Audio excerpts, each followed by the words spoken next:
Bueno, si queréis, voy empezando y así la gente se va conectando. Pues bueno, agradeceros y buenos días a todos y bienvenidos a la webinar de hoy sobre la aplicación del Data Act en el sector de la automoción. Para aquellos que no me conocéis, mi nombre es Marta Mantecón y soy la directora de Proasa.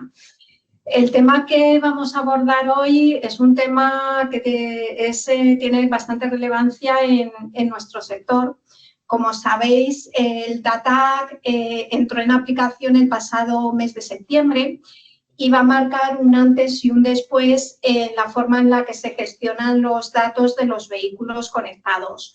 Como sabéis, hasta ahora los datos quedaban principalmente en manos de los fabricantes y con el Data Act el protagonismo va a pasar ahora al usuario. Es decir, él es el que va a decidir cómo acceder a sus datos y con quién compartirlos. Con lo cual, esto va a suponer un cambio profundo que va a afectar a las relaciones entre el fabricante, el concesionario y el cliente final. Entonces, a lo largo de la sesión de hoy, lo que queremos es intentar entender qué implica este cambio, cuáles son los principales retos que se plantean y, sobre todo, cómo vosotros vais a poder prepararos para afrontarlo. Y bueno, pues para ayudarnos a entenderlo, contamos hoy con dos expertos de primer nivel, como son Sara Mora y José Bonmatí. Sara Mora, bueno, yo creo que los conocéis a los dos, pero Sara Mora es CEO y fundadora de Meridia Legaltech. Sara es experta en Derecho Digital, en Protección de Datos, RGPD. Y Sara nos va a contar cómo se relaciona esta nueva normativa desde el punto de vista de protección de datos. Y bueno, pues José Bonmatí es abogado del despacho de Cuadrigas Abogados. Él es experto en Derecho Mercantil, Competencia, Consumo, especializado también en nuestro sector.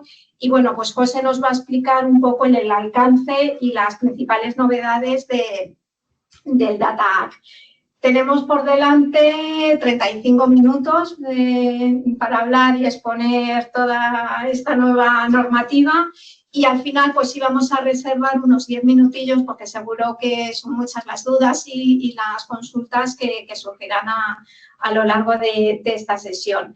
Así que bueno, yo creo que por mi parte poco más que añadir y yo creo que José, si quieres, te cedo la palabra.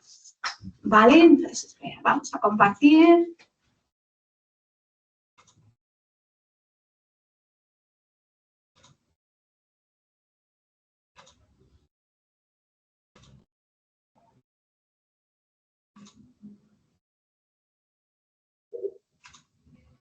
A ver si me... Ahora. Espérate, a ver si puedo esto. Hacer un poquito. Vale. Venga, pues muchas gracias, Marta. Ya has hecho tú la presentación. Bueno, espérate, porque tenemos esto en turno de preguntas. ¿No? Para atrás. A ver si nos deja para atrás. Dale escape. Ahí. No es que todos tomas. No sé cómo funciona. Aquí no me acuerdo el director. A ver.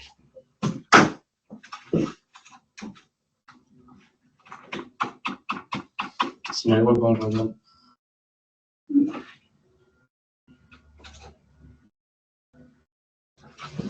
Es que tenéis que cambiar. Estáis compartiendo la ventana y la gente no ve.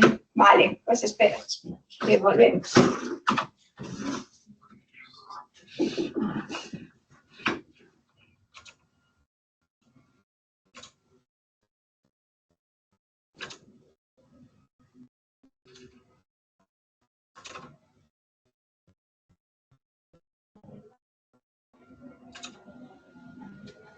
Ahora sí. Ahora sí, minimizáis eso y perfecto. Vale. Ya está, listo. Perfecto. Fenomenal, gracias. Pues, como decía Marta, vamos a hablar sobre el Data y el Reglamento General de Protección de Datos en el sector de la automoción. Para ello, lo primero que vamos a ver, si consigo pasar de diapositiva, no sé por qué no. Ahora. Vale. Pues os comento un poco el índice. Lo primero es en qué consiste el Data Act. Vamos a ver ese nuevo reglamento que, como comentaba Marta, entró en vigor en septiembre, de qué trata. El segundo punto será cómo se va a aplicar ese Data Act en el sector de la automoción. El tercer punto va a ser cómo van a convivir el Data Act y el Reglamento General de Protección de Datos en el sector. Y por último haremos unas breves conclusiones. El primer punto que decía es el Data Act. ¿En qué consiste? ¿De qué hablamos? Pues es un reglamento que regula el derecho de los usuarios entendidos como los propietarios del vehículo o como conductor si hablamos de que ese vehículo se está alquilando. Pues van a tener un derecho para acceder a todos los datos que genera el vehículo y después poder compartirlos con terceros. Con los terceros, entiende la empresa, que este conductor, este propietario del vehículo, pues estime oportuno. Por lo tanto, hablamos de que este reglamento tiene como principal finalidad la libre circulación de los datos. ¿De qué datos hablamos? Pues los datos que genera un vehículo, desde datos ambientales, como puede ser, por ejemplo, saber si ese vehículo está próximo a un semáforo, la temperatura que hace fuera del vehículo, también la geolocalización y navegación del coche para saber si éste se encuentra cerca de una gasolinera, por ejemplo, de un taller, si ha sufrido una avería. Podemos conocer también el comportamiento del conductor en el sentido de si ese conductor, por ejemplo, excede los límites de velocidad con frecuencia, si es un conductor que abusa del freno y, por lo tanto, se van desgastando con mayor frecuencia de la normal, incluso si el propio conductor lleva la mano cuando conduce en la palanca de cambios y eso puede provocar una avería también. Vamos a conocer el consumo de combustible o energía en caso que hablemos de un vehículo eléctrico para saber el porcentaje de batería que nos queda. También datos de conectividad, que se puede conocer ya si ese usuario, digamos, o ese conductor, pues accede a determinadas aplicaciones, como puede ser Waze, Google Maps, o incluso a las personas que llaman con frecuencia, porque se puede acceder a la agenda del teléfono. También hablamos, que es el punto más importante para el mantenimiento del vehículo, del mantenimiento predictivo, es decir, conocer de antemano, pues, si un componente del vehículo, como pueden ser los frenos, pues vemos que se está desgastando o, en definitiva, anticiparnos a una reparación conociendo ya pues, qué componentes del vehículo están sufriendo algún desgaste relevante. De igual manera, los datos de seguridad sirven para conocer si ese vehículo ha saltado el airbag de manera reciente, si ha tenido algún accidente hace poco. Entonces, todos estos datos son los que genera un vehículo y se van a poder conocer.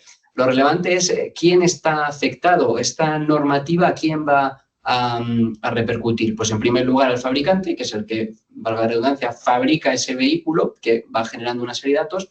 También hablamos del cliente o usuario, porque es al ser propietario de ese vehículo o conducir el mismo, pues también le corresponde esos datos que genera el coche. Y por último hablamos del concesionario taller, que no es el dueño del dato como tal, pero va a poder acceder a esos datos para los fines que le autorice el cliente. Es decir, el vehículo va a generar una serie de datos que le corresponden a ese cliente, que puede decidir que también los vea o que se compartan con un taller o concesionario para pues los fines que estime oportunos, como podría ser, por ejemplo, el mantenimiento del vehículo, fines relacionados con la garantía del mismo, etcétera.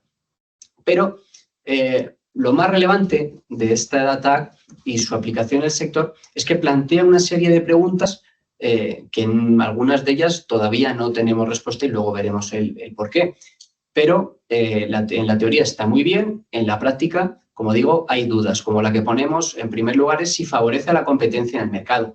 La teoría es que sí, porque el dato se puede compartir con cualquier empresa, es decir, como decíamos antes, la finalidad es la libre circulación de los datos. Entonces, sobre el papel queda muy bien, pero en la práctica surgen dudas, no tanto en la relación entre el fabricante y los miembros de su red, sus concesionarios, talleres oficiales, porque tienen una comunicación que es perenne, es prácticamente inminente, diaria, a través de sus propios canales de comunicación. Ya saben con quién tienen que contactar para cualquier cuestión, pero surge la duda entre el fabricante y una empresa que no sea miembro de la red. Hablamos de un taller no oficial, un compraventa, incluso alguna aseguradora, financiera, etcétera.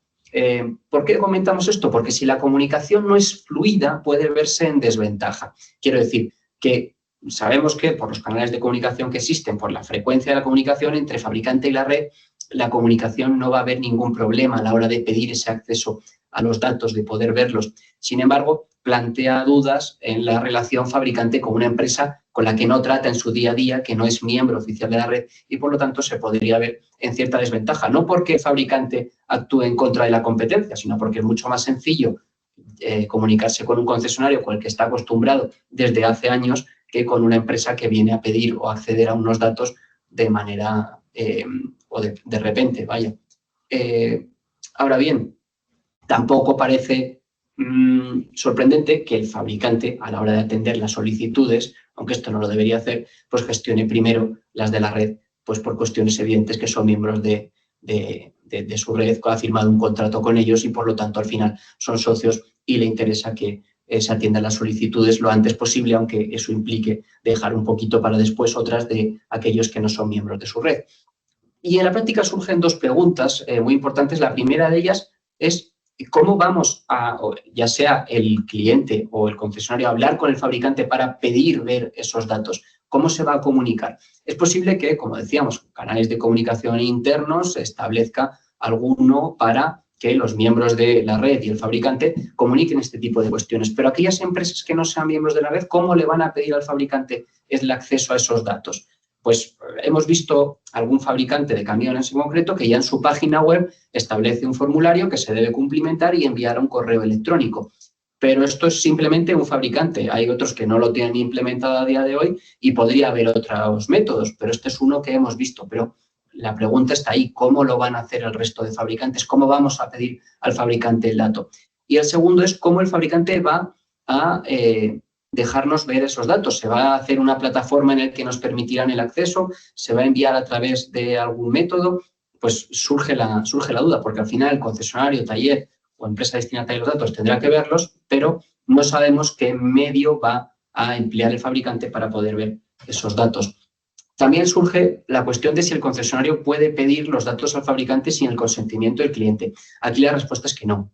Es decir, el cliente puede dirigirse al fabricante diciéndole, oye, por favor, quiero que este taller o este concesionario vea mis datos porque me interesa que hagan un seguimiento del vehículo de cara a avisarme de cualquier hipotética reparación, o puede ser el concesionario directamente comunicárselo al fabricante, pero en ese caso tendría que contar con una autorización, un mandato, un documento que acredite que le está actuando en nombre del cliente, porque, insisto, es una decisión del cliente. Ahora bien, surge una cuestión que es si el conductor habitual no es el propietario del vehículo. ¿Qué quiero decir con esto? Si, por ejemplo, digamos que una empresa ha alquilado un vehículo para uno de sus trabajadores, pues igualmente se necesitaría el consentimiento y además se tendría que justificar que existe una base jurídica para ese traspaso de datos. Porque aquí, aunque el que ha firmado el contrato es la empresa, los datos que se utilizan son de un vehículo que los conduce un trabajador. Entonces, también se necesita el consentimiento que sería de la empresa, pero se debería justificar, tendría que haber una base jurídica de por qué ese traspaso de datos. Existe una cuestión especialmente relevante que es el pago de una compensación por compartir los datos. ¿Qué quiere decir esto? Que el concesionario, taller o empresa destinataria tendrá que pagar al fabricante una compensación económica para cubrir los gastos que se deriven por parte del fabricante de esa puesta a disposición de los datos. Esto a priori parece injusto para el concesionario taller, porque por un designio, una decisión del cliente, ¿por qué tiene que pagar al fabricante? Pero si nos ponemos en la piel del fabricante, tiene cierto sentido esta compensación porque por lo mismo, por una decisión del cliente, tampoco tiene que perder dinero en ese traspaso de datos. Pero bueno, nos parezca justo o no, la realidad es que está ahí. Hay que abonar una compensación, si el fabricante lo considera así, para cubrir esos gastos derivados de poner a disposición, de enviar esos datos. ¿Cómo sabemos si la compensación es excesiva o no? Pues la comisión a día de hoy no lo sabe. Lo que comenta es que habrá unas directrices sobre las que hablará de este cálculo de la compensación para que ésta sea razonable. A día de hoy estas directrices no están, pues suponemos que cuándo las va a adoptar, pues no lo sabemos. Es decir, el reglamento ya está en vigor, pero no sabemos cómo podemos determinar esta cuantía en el caso de pues tener que proceder a ello. Por lo tanto, lo que parece evidente, independientemente de esas directrices de la comisión estén o no, es que vamos a tener que negociar la cuantía de la compensación económica. También se comenta que están prohibidas las cláusulas abusivas. En concreto, los artículos 13.1 y 13.3 hablan de tres puntos o tres cuestiones para considerar una cláusula abusiva. La primera de ellas es que sea impuesta de manera unilateral, pues en el caso de que el fabricante decida que se va a imponer una cláusula sin contar con la negociación o el consentimiento del concesionario o taller. También se considera abusiva si es contraria a la buena fe o si es contraria a la lealtad de las buenas relaciones comerciales. Pero estos dos términos quedan un poco subjetivos. Por lo tanto, mencionamos algún ejemplo, aunque en la ley hay más, en los que entendemos que la cláusula se entendería abusiva y por lo tanto nula. Nula es que no tiene ningún efecto, no valdría esa cláusula. Por ejemplo, se habla de la limitación o exención de responsabilidad del fabricante. Esto es, que si el fabricante dice que en ese traspaso de los datos que ha acordado con el concesionario, si se pierde alguno, pues que no tiene ningún tipo de responsabilidad y que la asume toda el concesionario. Pues esto evidentemente sería una cláusula nula, una cláusula abusiva. Lo mismo si se impone ese importe de la compensación que comentábamos antes. Es decir, la compensación debe ser negociada. No vale que el fabricante la imponga de manera unilateral. Y por último, hablamos de la limitación del uso de los datos para el fin determinado por el cliente. ¿Qué quiere decir esto? Que si el cliente ha estimado oportuno que el concesionario o taller tenga sus datos para tres finalidades diferentes, pues el fabricante no puede negarse y decir, no, yo solo quiero que sea para una. Esto sería incorrecto, porque el que tiene que decidir sobre los datos, como decíamos, es el cliente. La única excepción que tendría el fabricante sería hablar de secreto comercial, es decir, que no puede poner ciertos datos a disposición del concesionario porque entiende que sería perjudicial a nivel de competencia y para la propia empresa. Pero, insisto, tendría que justificarlo bien el fabricante. Surge la cuestión de qué órgano va a decidir sobre la correcta aplicación de la Data Act, porque es verdad que entra en vigor, pero no sabemos qué órgano va a ser el que decida si se está cumpliendo o no esa ley. Si tenemos un problema, a día de hoy no hay un órgano competente para decidir si se está aplicando correctamente o no esta normativa. Ponemos la Agencia Española de Protección de Datos porque es el organismo por excelencia en España en relación con los datos, pero no hay ningún indicio a día de hoy que nos haga pensar que el organismo o el ente que va a decidir sobre si se está cumpliendo o no con el Data Act sea la Agencia Española de Protección de Datos. Por lo tanto, está el tema bastante verde, porque exigen el cumplimiento de una normativa, pero no sabemos quién va a decidir si esa normativa se está cumpliendo o no. Otra cuestión que señalamos es si el cliente puede autorizar a varias empresas para que tengan acceso a los datos del vehículo. Y por supuesto que sí, el cliente puede determinar los destinatarios que estime oportunos. De hecho, seguramente vayan a convivir varios concesionarios, varios talleres, aseguradoras, financieras que tengan los datos de un mismo vehículo. Lo que no se puede, por parte de ese, llamémoslo, destinatario o empresa que va a utilizar los datos del cliente, es derivárselos a un tercero. Es decir, ponemos que no se prevén subdestinatarios porque lo que no podría hacer el taller es mandárselo a un agente o a otro taller para que se encargue de una reparación y de por medio le pasan los datos. No, eso no se puede hacer. Los datos los puede ver aquel que le cuenta con el consentimiento del cliente, pero no se pueden derivar nunca a un tercero. Y las dos últimas cuestiones que planteamos es qué sucede si el concesionario quiere cambiar de taller al concesionario. Ponemos el ejemplo de una mudanza. Un cliente que está viviendo en Zaragoza y viene a vivir a Madrid. Pues al igual el cliente considera que si el mantenimiento lo estaba llevando el taller de Zaragoza, pues ahora como vive en Madrid es más lógico que cualquier cuestión relativa al vehículo, a su mantenimiento, pues se encargue el concesionario de Madrid. Pues el cliente debería notificar al fabricante quién es la empresa que se encargará de la postventa, es decir, mandar un comunicado, advertir al fabricante de que la empresa situada en Zaragoza, que hasta la fecha estaba llevando el tema del mantenimiento o postventa, ya no va a ser la encargada porque va a ser la de Madrid. Ahora bien, no habría ningún problema si el cliente estima oportuno que ambas empresas tengan sus datos. No habría ningún problema. Podría decidir mudarse a Madrid y que el taller de Madrid, además de Zaragoza, siguiera viendo sus datos. Lo que es importante es que si el cliente ha decidido que, por la razón que sea, ese taller o concesionario no se encargue más de la postventa, en ese momento, en cuanto se lo comunica el taller o concesionario, debería dejar de acceder a esos datos. debería dejar de verlos porque perdería esa autorización del cliente y el fabricante también tendría que adoptar las medidas necesarias para que ese concesionario que ya no se encarga del mantenimiento, pues deje de acceder a los mismos.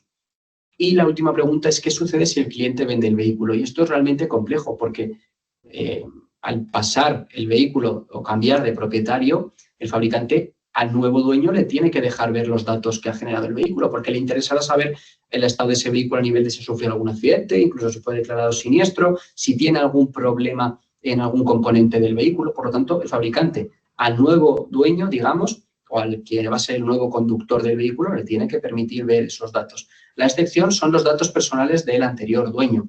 Quiero decir que lo que nos vale es enviar todos los datos generados por ese vehículo. No, el fabricante tiene un deber bastante complicado que es filtrar, separar, discernir entre aquellos que son los datos personales que no puede enviárselos al nuevo propietario y aquellos que son datos generados por el coche que no son datos personales que sí debe mandar al nuevo propietario. Y ponemos que el concesionario taller debería eliminar los datos del vehículo porque si hay un cambio de propietario, el concesionario está autorizado por el anterior propietario. No podría ver más los datos de ese vehículo salvo que el nuevo dueño le autorice para ello. Y esto ya pasamos al tema de la protección de datos relacionado con el Data Act en el sector de la automoción, que continúa mi compañera Sara. Bueno, en primer lugar, darle las gracias a Marta por la invitación, a Proasa y a José por estar conmigo compartiendo este webinar. José para mí es una persona que sabe un montón en temas de competencia, en temas de consumo, que creo que es un tema fundamental en el Data Act. Yo solamente voy a hablar de la parte de protección de datos.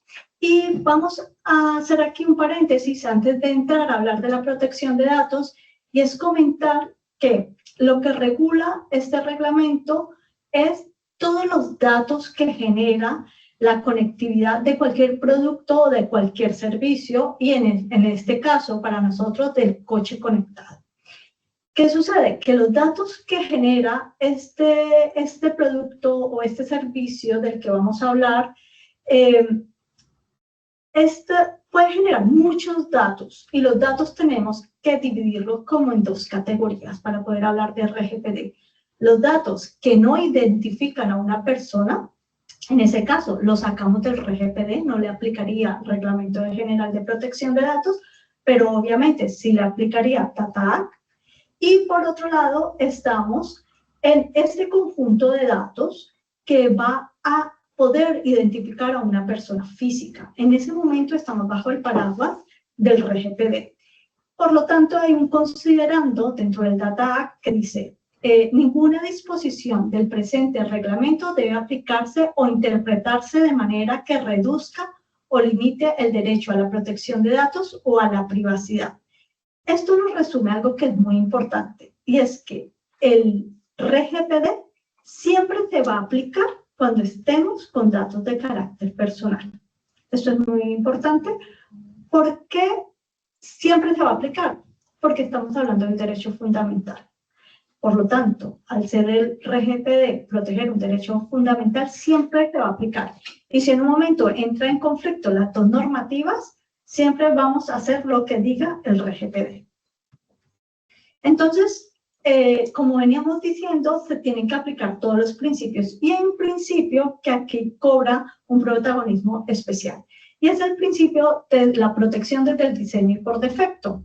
Según el considerando 8 del Data Act, es necesario aplicar medidas técnicas que aseguren la protección de los derechos fundamentales, como por ejemplo, cifrado y pseudonimización, algoritmos que viajan a los datos, minimización y anonimización selectiva, diseño desde protección de datos desde el diseño y por defecto. Un fabricante puede ofrecer diagnóstico predictivo procesando datos del propio vehículo sin exportar información identificable. ¿Qué significa esto? Alguien hace la solicitud de que quiere saber los datos que ha generado este vehículo, y ¿qué debe hacer el fabricante? Debe poner un conjunto de medidas de seguridad que permita pasar esos datos sin que se identifiquen a las personas físicas. Y ¿Qué sucede con esto? Esto está muy coordinado y articulado con un artículo del Reglamento General de Protección de Datos, que es el artículo 32, que dice que el responsable del tratamiento debe poner todas las medidas técnicas y organizativas de acuerdo a los avances tecnológicos. Entonces, aquí hay una tarea muy importante que tiene la marca o que tiene el fabricante, y es poder poner todas estas medidas para, en el momento que recabe el dato y lo tenga en sus servidores, lo esté procesando, intentar no tratar datos de carácter personal, sino solamente datos sobre el vehículo. Pero esto va a ser muy complejo, porque antes de comenzar el webinar, lo comentábamos con José, que esto va a ser complejo también para el propietario del dato, más cuando es una empresa, porque claro, si es una entidad, una empresa, una persona jurídica la que está solicitando la información a la marca, pues la marca le puede pasar datos que no engloben ningún tipo de dato de carácter personal. Pero en el momento que cae en el titular del dato, que sería esta empresa, pues aquí va a jugar un doble papel el RGPD, porque esta persona va a poder saber de todos los datos que está generando este coche, pero lo puede identificar con una persona física. Entonces, el RGPD aquí va a jugar un papel doble, va a jugar un papel por parte del fabricante, como persona que recaba el dato, que tiene que gestionarlo y lo tiene que entregar al titular, que puede ser persona física o jurídica, y esa persona física o jurídica en el momento que lo recibe, claro, tiene que valorar a qué personas puede identificar y qué personas puede tratar datos de carácter personal. Vamos a hablar ahora sobre los derechos y las garantías. Esto viene en el considerando 72 del Data Act. Entonces, lo primero que dice es, si el usuario y el interesado es la misma persona, entonces se suman los derechos del RGPD más del Data Act. Cuando hablamos de usuario, estamos hablando de personas físicas. Cuando el usuario y el interesado no es la misma persona, entonces ahí hay que tener una base jurídica que justifique este tratamiento. Y aquí nos tenemos que ir al artículo 6 del RGPD, que nos va a decir que las bases jurídicas son, bien, el consentimiento, un interés legítimo, tendríamos que estar en presencia de un contrato, o que hubiese un interés público o un interés vital. Y un conflicto normativo, cuando haya un conflicto entre el Data Act y el RGPD, siempre va a prevalecer el RGPD. ¿Y por qué? Porque tal como comentaba al comienzo del webinar, el RGPD regula un derecho fundamental y los derechos fundamentales están por encima de cualquier otro derecho. Obligaciones de los terceros. Puede darse el caso que hayan terceros que vayan a acceder a esta información. Entonces, van a tener unas obligaciones que están en el artículo 6 del Data Act, que dice, primero, usar los datos solo para el fin acordado. Un ejemplo, si una persona va a un taller y permite que ese taller acceda a los datos, no los va a poder utilizar luego para hacer ofertas de seguros, ofertas de financiación, o enviarle una campaña para mejorar los neumáticos o cuestiones así. Únicamente va a poder acceder porque si el acceso se le permitió para que pudiera arreglar el coche, no lo puede utilizar luego el concesionario con otra finalidad diferente. Tiene que respetar los principios del RGPD, que estos principios son el de limitación de la finalidad, el de licitud, el de minimización de los datos, el de confidencialidad, etc. Y los datos, una vez los utilice el concesionario, deben ser eliminados. No puede mantenerlos más tiempo del necesario. Ahora, podría mantenerlos en caso de que haya una responsabilidad, en caso de que pueda tener alguna obligación legal, pero lo mínimo que tenga que mantener los datos, eso es lo que lo tiene que utilizar. Ahora, la eliminación siempre tiene que ser una eliminación segura. no dejando copia de ningún respaldo, etc. Y aplicar medidas técnicas adecuadas. Y aquí volvemos a lo que ya habíamos comentado. Tiene que valorarse el riesgo. Entonces, de acuerdo al riesgo que tengan estos datos, pues tiene que aplicársele unas medidas de seguridad. El cifrado, la pseudonimización, antivirus, copias de seguridad, etc. ¿Y cómo se garantiza las garantías de solicitar o compartir datos personales? Entonces, aquí vamos a hablar del artículo 17. Entonces, primero va a haber una solicitud. Luego, una vez se haga la solicitud, se tiene que evaluar las medidas técnicas de pseudonimización y cifrado, y luego hay un acceso o transmisión del dato anonimizado.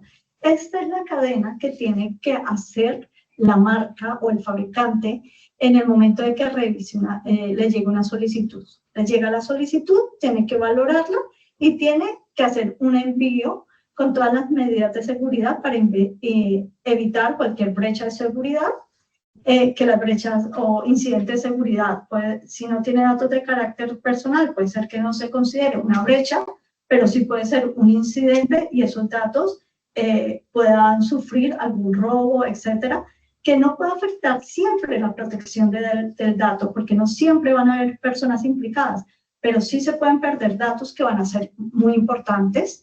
Y aunque no tengamos que notificarlo a la agencia, sí tendremos que mirar qué fue lo que se hizo mal para mejorar.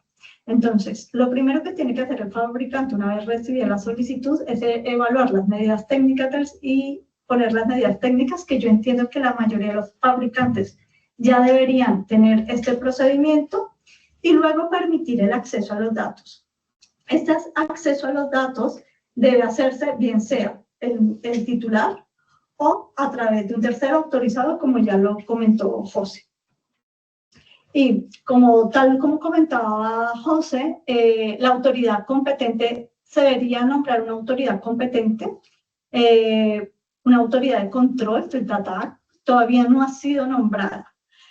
Pero al no ser nombrada y el RGPD sí tener una autoridad de control, en este momento, toda cuestión que afecte datos de carácter personal, en España, la conocedora va a ser la Agencia Española de Protección de Datos, se va a hacer por la vía del RGPD, o sea, se van a poner las multas y todo, porque va a haber una afectación del dato, y a nivel europeo, pues el supervisor europeo de protección de datos. Pero aquí en España, directamente, quienes lo conocen es la Agencia Española de Protección de Datos.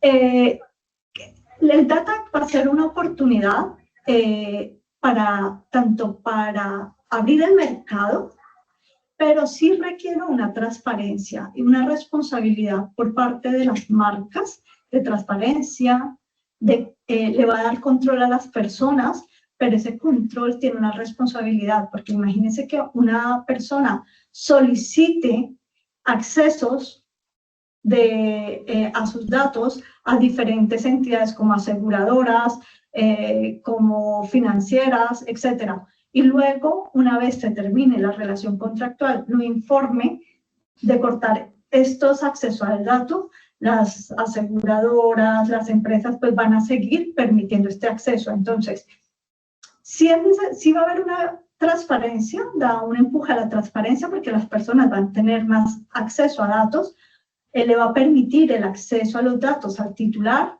y esto dará confianza en las empresas, pero también traslada una obligación y una responsabilidad a todos los titulares, a todas las personas que soliciten ese acceso a la información. Bueno, ahora vamos a pasar a unas conclusiones. Le doy la palabra a mi compañero José para que las comente, y luego vamos a abrir un paréntesis de preguntas para que puedan formular todas las preguntas que tengan. Los que no tengan micrófono lo pueden hacer a través del chat. Gracias, Sara. Bueno, las conclusiones las hemos dividido en 3 puntos. La primera de ellas, en relación con la Data Act, es que plantea más dudas que certezas a día de hoy.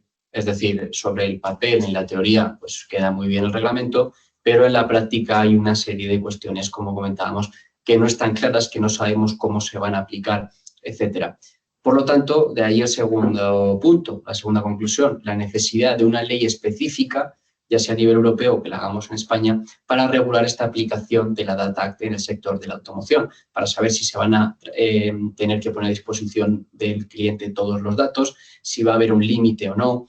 Hay interpretaciones, lo digo porque si alguien mira el artículo 2.1a, parece que o se puede interpretar que no habría que poner todos los datos a disposición del cliente. Habla de que quedan excluidos datos de rendimiento, uso y entorno, llama. Pero solo habla de una serie de artículos, es decir, que no queda claro, está muy gris si eso va a ser en unos casos concretos, si va a ser en todo el reglamento, no queda nada claro. Entonces hay esa, por decir una, pero otras cuestiones que tendríamos que abundar para ver realmente en el sector de automoción qué datos se van a enviar, cuáles no, etcétera. Y por último, que lo comentaba Sara antes, el cumplimiento de la Data Act no exime de las obligaciones en materia de protección de datos, es decir, son dos reglamentos y hay que cumplir los dos, aunque como comentaba Sara, y es así, entre comillas, se da prioridad a la materia de protección de datos por el artículo 18 de la Constitución, creo que es exactamente, y tiene prioridad, pero una cosa es que te da prioridad y otra que no hay que cumplir la Data Act, es decir, hay que cumplir los dos reglamentos. Y ya pues pasamos al turno de preguntas. Pues sí, muchas gracias, José, Sara. La verdad es que habéis tocado temas muy interesantes y seguro pues que tenéis muchas, os surgen dudas, os surgen consultas, o sea que tenéis abierto pues micros, podéis escribir, pero a mí sí me ha surgido una pregunta. Has hablado, José, de que cuando hablas del fabricante del vehículo, esas comunicaciones realmente se tienen que hacer al fabricante europeo, al importador aquí en España. Pues buen punto, Marta. A priori el reglamento habla solo de fabricante, es decir, no prevé la figura de un importador como es habitual en el sector, de ahí lo que hablábamos de la necesidad de una ley que venga a regular esto. Pero, en mi criterio, fabricante se entiende también como importador, es decir, si un concesionario está ubicado en España, se tiene que hablar con ya sea el importador o filial del fabricante que esté situado en otro país, es decir, la comunicación con la empresa española. Yo lo entiendo así. Vamos, de ahí que comentábamos que alguna página web española ya prevé el poder subir, digamos, ese formulario o cumplimentarlo para dar respuesta o para pedir ese acceso. O sea, entiendo, en definitiva, que con la empresa en España. Vale. Y luego te has comentado, Sara, en el caso de que el concesionario acceda a datos de carácter personal, ¿el concesionario es responsable, es encargado? Eso como... Esta pregunta es muy interesante porque aquí depende mucho de la casuística en que estemos. Habrán casos en el que el concesionario sea responsable del tratamiento y habrá otros casos en que sea encargado del tratamiento. Y voy a poner un ejemplo.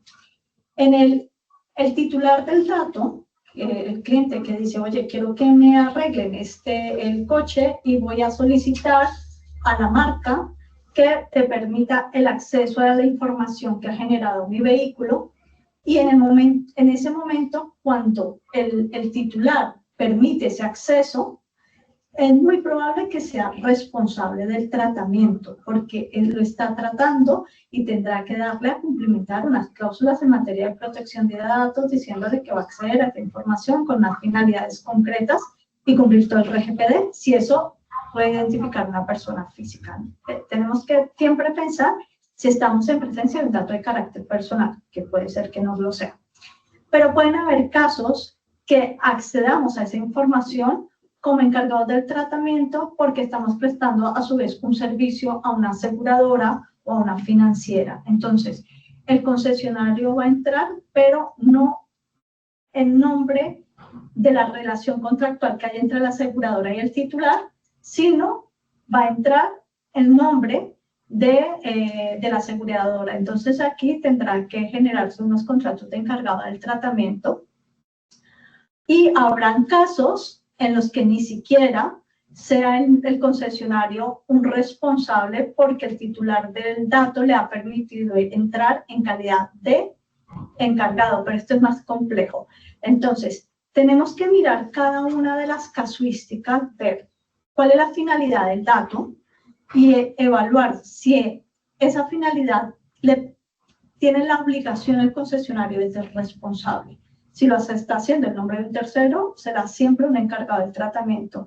Es muy similar a lo que venimos siempre comentando. El concesionario siempre va a ser encargado de las aseguradoras, de los datos de las aseguradoras, de los datos del renting y de los datos de las financieras. Y bueno, aquí antes de dar la palabra, a ver si hay otra pregunta, quería comentarles algo que tal vez se me olvidó en la ponencia comentar y es muy importante.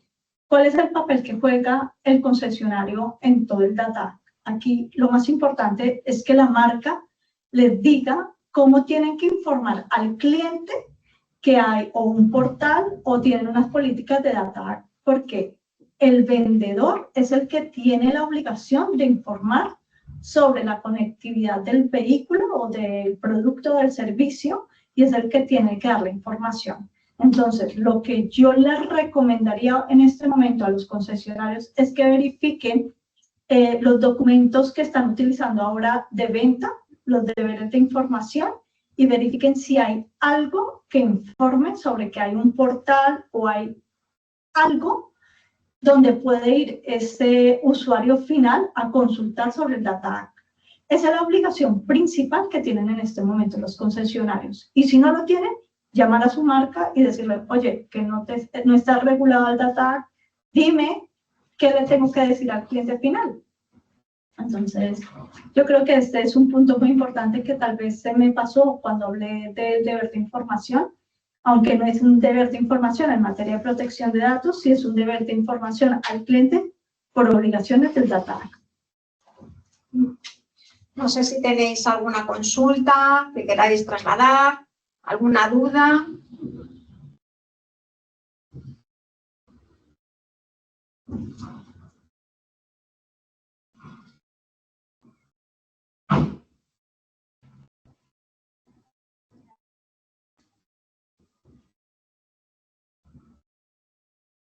Bueno, pues yo creo que si nadie más va a trasladar ninguna duda o consulta. De todas formas, bueno, si os surge después, pues... Me manda un correo electrónico. Exacto. ¿Masa? Nos mandáis un correo y se lo trasladamos a Sara y a José. Así que, bueno, yo creo que daros las gracias pues, a José y a Sara por la exposición y, bueno, a todos vosotros por el tiempo que habéis dedicado para conectaros a esta webinar. Y bueno, pues como es algo que yo creo que todavía falta mucho, exacto, pues tanto desde Aledia, o sea, desde Meridian, como desde Quadrigas y Prasa, yo creo que estaremos atentos a cualquier novedad.